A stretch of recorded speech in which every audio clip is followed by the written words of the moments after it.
ഇന്ന് കേരളം ഉണർന്നത് അമ്പരപ്പിക്കുന്ന ഒരു വാർത്തയുമായിട്ടായിരുന്നു. ബ്ലോക്ക് പഞ്ചായത്ത് അംഗത്തിന് കൂറുമാറാൻ 1/2 കോടി രൂപ എന്ന വാർത്ത. ഈ വാർത്ത കേട്ടവർ മൂക്കത്ത് വിരൽ വയ്ക്കുമെന്നതിൽ തർക്കമില്ല. ഇങ്ങ് കേരളത്തിൽ തൃശ്ശൂരിൽ വടക്കാഞ്ചേരി ബ്ലോക്ക് പഞ്ചായത്തിൻ്റെ ഭരണം പിടിക്കാനാണ് ഈ വാഗ്ദാനമെന്നാണ് ആരോപണം.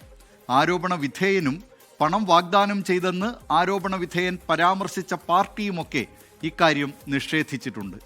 എങ്കിലും സംശയങ്ങൾ ബാക്കിയാണ്. വോട്ടിന് നോട്ടെന്നത് കേരളത്തിലും പ്രചാരത്തിലാവുകയാണോ എന്ന ചർച്ച സജീവമാകുമ്പോൾ ചില കൂറുമാറ്റ കഥകളിലേക്ക് നമുക്കൊന്ന് പോകാം. വർഷം 2008. കേന്ദ്രത്തിൽ ഡോക്ടർ മൻമോഹൻ സിംഗിന്റെ നേതൃത്വത്തിൽ 1ാം UPA സർക്കാർ.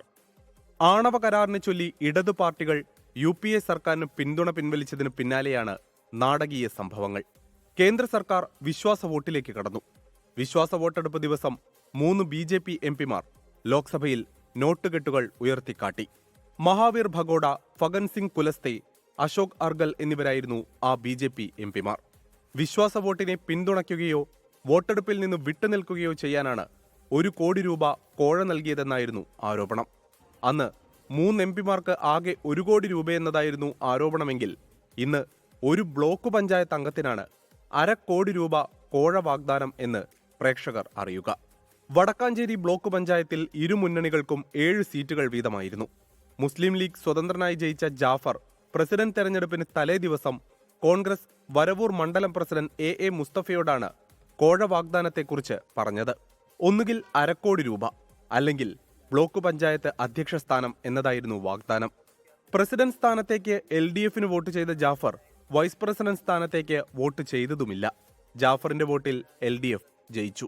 ഞാനേ എന്റെ ലൈഫ് സെറ്റിലാക്കാൻ വേണ്ടിയിട്ട് ഞാൻ ജീവിക്കുന്നു. അപ്പൊ അത് സെറ്റ് ആവാനുള്ള ഒരു ഓപ്ഷൻ വരികയാണ്. 50 ലക്ഷമാണ് ഇപ്പൊ ഓഫർ കൊടുക്കും. 1-2 റുപ്യല്ല. ഇതൊക്കെ ഇയാണെങ്കിൽ എന്റെ കണ്ണ് മഞ്ഞടിക്കും. ഇതാണെങ്കിൽ ഇപ്പൊ നിങ്ങളെ കൂടെ നിന്നാ അത് നറുക്കെടുത്താലേ കിട്ടുള്ളൂ. ഇതാകുമ്പോ ഒന്നും അറിയണ്ട, നമ്മളവിടെ പോയിരുന്ന് കസേരയിൽ കയറിയിരുന്നാൽ മതി. വിവാദമായതോടെ EU ജാഫർ മലക്കം മറിഞ്ഞു. വോട്ടെടുപ്പിന് ശേഷം ഒളിവിൽ പോയെന്ന് UDF ആരോപിച്ച ജാഫറിനെ 24 കണ്ടെത്തി. ഞാൻ സ്വാഭാവികമായിട്ടും മുസ്തഫാനായിട്ട് മുന്നും ഇതുപോലെ പല സംസാരങ്ങളും ഞങ്ങൾ സംസാരിച്ചിട്ടുണ്ട്. അദ്ദേഹം മണ്ഡലം പ്രസിഡന്റാണ്. ഞാൻ ആളെയാണ് വിളിച്ച് സംസാരിച്ചത്. കാരണം ഞാൻ മണ്ഡലം പ്രസിഡന്റിനെ വിളിക്കുകയാണെങ്കിൽ ഞാൻ കാശ് വാങ്ങിച്ചു എന്നുണ്ടെങ്കിൽ ഞാനത് ലൈവിൽ എനിക്ക് അദ്ദേഹത്തെ വിളിച്ച് പറയേണ്ട കാര്യമില്ല.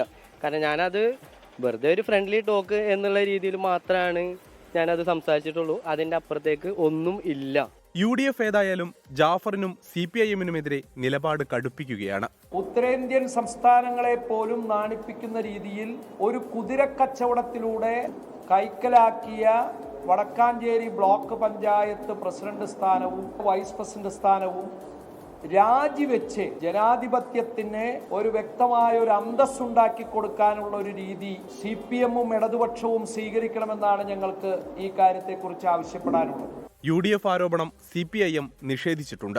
അത്തരത്തിൽ ഏതെങ്കിലും ഒരാളെ ചാക്കിട്ട് പിടിക്കാനുള്ള ഒരു ഇടപെടലും ഞങ്ങളുടെ ഭാഗത്തുണ്ടായിട്ടില്ല. ഒരു തരത്തിലുള്ള കുതിരക്കച്ചവടവും വോട്ട് വാങ്ങലും ഞങ്ങളെ സംബന്ധിച്ച് ഉണ്ടായിട്ടില്ല. കൂറുമാറ്റവും കാലുമാറ്റവും കേരളത്തിൽ പുതുമയല്ല. അത്തരം ചില സംഭവങ്ങളിലേക്കാണ് ഇനി. 1991 തിരുവനന്തപുരം നഗരസഭയിലെ മേയർ തിരഞ്ഞെടുപ്പിൽ CPIMലെ സ്റ്റാൻലി സത്യനേശനെ മേയർ സ്ഥാനത്തേക്ക് പരിഗണിക്കാതെ CPIM സംസ്ഥാന കമ്മിറ്റി അംഗം പേരൂർക്കട സദാശിവന്റെ ഭാര്യ ലളിത സദാശിവനെ പരിഗണിച്ചത് നാടകീയ സംഭവങ്ങൾക്ക് ഇടയാക്കി. അന്ന് BJP കൗൺസിലറായിരുന്ന MS കുമാർ സ്റ്റാൻലി സത്യനേശന്റെ അതൃപ്തി മനസ്സിലാക്കി കോൺഗ്രസ് ലീഗ് BJP സഖ്യത്തിന്റെ മേയർ സ്ഥാനാർത്ഥിയാക്കി. ഡെപ്യൂട്ടി മേയർ സ്ഥാനാർത്ഥിയായി പാങ്ങോട് കൗൺസിലർ കൃഷ്ണൻകുട്ടിയെയും നിർത്തി. ഇരുവരെയും തിരഞ്ഞെടുപ്പ് ദിവസം വരെ ഒളിവിൽ താമസിപ്പിച്ചത് MS കുമാറിന്റെ നേതൃത്വത്തിലായിരുന്നു. 6 പേർ CPIM പക്ഷത്തു നിന്നും അത്തവണ കൂറുമാറി സ്റ്റാൻലിക്ക് അനുകൂലമായി വോട്ട് ചെയ്തു.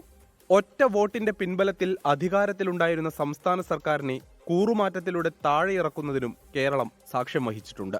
1982 K കരുണാകരന്റെ നേതൃത്വത്തിലുള്ള UDF സർക്കാർ സ്പീക്കർ AC ജോസിന്റെ കാസ്റ്റിംഗ് വോട്ട് കൊണ്ടാണ് ഓരോ ദിവസവും നിലനിന്നു പോയത്. ഭരണപക്ഷത്തിനും പ്രതിപക്ഷത്തിനും 70 വോട്ടുകൾ വീതം ലഭിച്ചപ്പോഴെല്ലാം സ്പീക്കർ തന്റെ വോട്ടുപയോഗിച്ച് സർക്കാരിനെ രക്ഷിച്ചു. എന്നാൽ ഭരണപക്ഷത്തുണ്ടായിരുന്ന കേരള കോൺഗ്രസിലെ ലോനപ്പൻ നമ്പാടൻ സർക്കാരിനുള്ള പിന്തുണ പിൻവലിച്ച് പ്രതിപക്ഷത്തിനൊപ്പം ചേർന്നതോടെ കരുണാകരൻ സർക്കാരിന്റെ ഭൂരിപക്ഷം നഷ്ടമായി. 1982 മാർച്ച് 17 കരുണാകരൻ രാജിവെച്ചു. ഇതേ തുടർന്ന് നിയമസഭ പിരിച്ചുവിടുകയും ഇടക്കാല തിരഞ്ഞെടുപ്പ് നടത്തുകയും ചെയ്തു.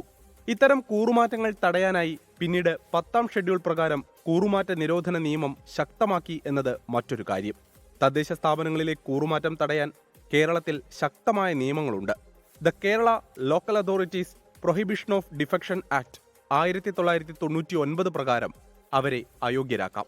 ഒരു രാഷ്ട്രീയ പാർട്ടിയുടെ ടിക്കറ്റിൽ ജയിച്ച ശേഷം ആ പാർട്ടി വിടുകയോ പാർട്ടി വിപ്പിന് വിപരീതമായി വോട്ട് ചെയ്യുകയോ ചെയ്താൽ അയോഗ്യരാകും.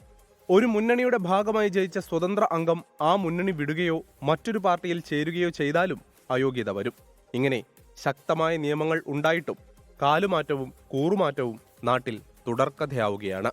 ലോകത്തെവിടെയായാലും ഏത് സമയത്തും 24 വാർത്തകളും ഓഗ്മെന്റഡ് റിയാലിറ്റി പാക്കേജുകളും എക്സ്പ്ലെയിനറുകളും വിശദമായി കാണാൻ ഞങ്ങളുടെ യൂട്യൂബ് ചാനൽ നിങ്ങൾക്ക് സബ്സ്ക്രൈബ് ചെയ്യാം.